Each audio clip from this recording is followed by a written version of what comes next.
sa garahe.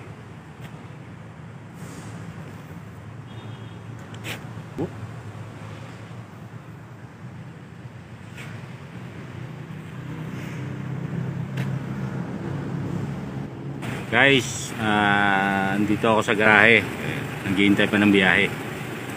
Habang naghihintay pa ng biyahe ay nagawa muna tayo ng vlog tungkol sa mga basic switch nitong at mga function ng unit ko, itong ganito Isuzu, para dagdag kaalaman sa ating mga kabady. Ano guys, tingnan natin. Ayan,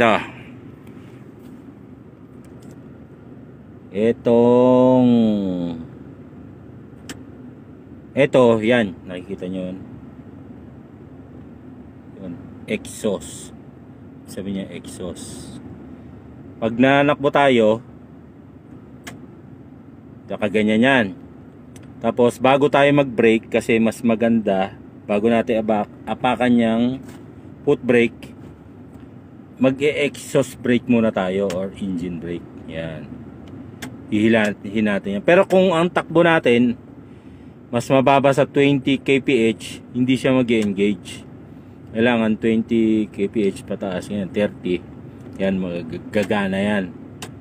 Yan, exhaust brake. Ayun ang niya. Ayun. Sabihin, pag hinila nyo siya, engage siya na exhaust. Binalik nyo siya, yan, engage, disengage. Exhaust nyo muna bago foot brake. Tapos pag naka-exhaust brake siya, kahit hindi nyo siya i-off, once na nagsilinyador uli kayo, automatic magdi-disengage na siya. Pag binitawan nyo yung silinyador, mag-i-engage uli yung exhaust brake nyo. Kung hindi nyo siya ino-off. Kasi yung iba, hindi na daw ino-off yan eh. Hinahayaan na nang naka-engage. Kaya once na magbitaw kayo ng silinyador, matik mag-exhaust brake yan. Lalabas naman dito sa board yung ganto. Ito, yun. Kulay green yan, lalabas dito. Yun, pag nagsilinyador, mag-o-off siya. Pag tinanggalan pa ang silinyador, mag-on siya. Ibig sabihin, mag-exhaust brake. Yun ang Kasi mas maganda gamitin ang exhaust brake, mga buddy. Mas maganda gamitin muna ang exhaust brake bago ang foot brake, kasi mape-preserve niya yung mechanism, yung mga pang-ilalim ng brake, yung brake pad, yung brake drum. Hindi kasi siya, kumbaga magiging gamit na gamit, hindi siya gastado. Yun ang kagandahan sa nagamit na exhaust brake. Natagal ang natagal ang mga pyesa sa foot brake. Ayan guys, yan ang isang function dito. Tapos ayan, i-off na muna natin kasi dito lang tayo sa garahe naman eh. Tapos ito naman yung sa wiper. Ayun, may nakaharang na karton eh. Yan, 1, 2. Natanggalin natin itong karton.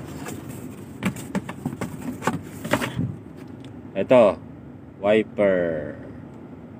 Pag pinihit ng isa, 1. Ayan, ito nyo. Pag pinihit pa ulit natin, 2. Ayan, medyo bibili siya. Ayan, 3. Ayan. Pero meron pa yan dito. Ito pa yung pampabilis niya. Itong isang pihitan na to. Nakikita niya yan. Pwede nyo pa rin pabagalin yan. Ayan. 2, 1, off. Ito yung 1 nya. Kita nyo, yun, umisa na siya ng ikot. Tapos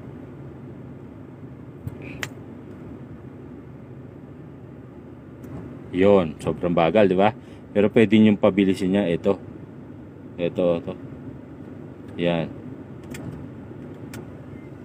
Yan. Diba? Ito yung speed niya. Yan. So, yan ang ano, sa wiper naman yan. Tapos ito naman, kita nyo yun, yung ano natin, yung hazard light. Yung triangle na yun. Pag hinila nyo siya pataas, ayun o, lalabas yung hazard. Diba? Tapos pag binaba nyo siya, inano nyo ulit ng pataas, yung mag-off. Ayun. Tingnan nyo ha. Ayun din ang off nya, pataas din. Pataas ang on, pataas din ang off. Ayan, di ba? Ito yan dyan. Sa stick na yan. Dito naman sa kabila,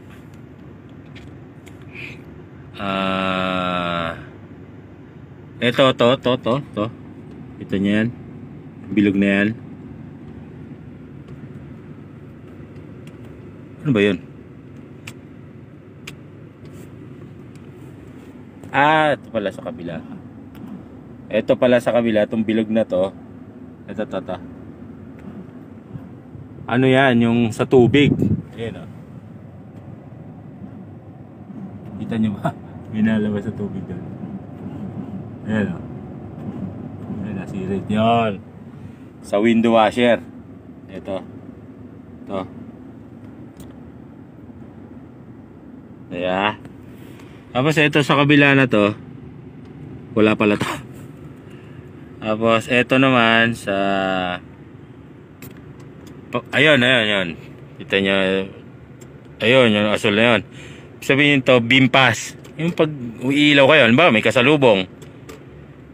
Ayan, iilaw yan, yung headlight doon. Tapos ito naman yung on ng ilaw. Kasi hindi natin kasi maliwanag pa eh. Sana mag-ano yan dyan sa pader. Kasi yan, on. Ito yung yung first switch, yan kasama na yung clearance light dyan. Sa gilid ng truck, clearance light. Tapos, ito yan kasama na headlight. Ito naman sa gitna. Naka-on na pala kasi. Ito sa gitna na to, ito yung fog light. Makikita nyo pag ayan, diba? Fog light. Ito, gitna. Ayan, fog light. Yan. Tapos, ayan, ito yan sa aircon. Ayan.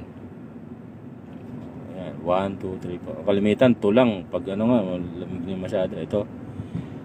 Siyempre, pag nilagay nyo sa para kayong nasa oven yan. Mga basic switch nya. Aircon on, off, on, off. Pag walang ilaw, naka-off. Pag may ilaw, naka-on yan. Ito, kung saan nyo gusto paanohin yung hangin. Sa mukha, paa lang. Yan, di ba? Tapos, ito, wala namang PTO to eh.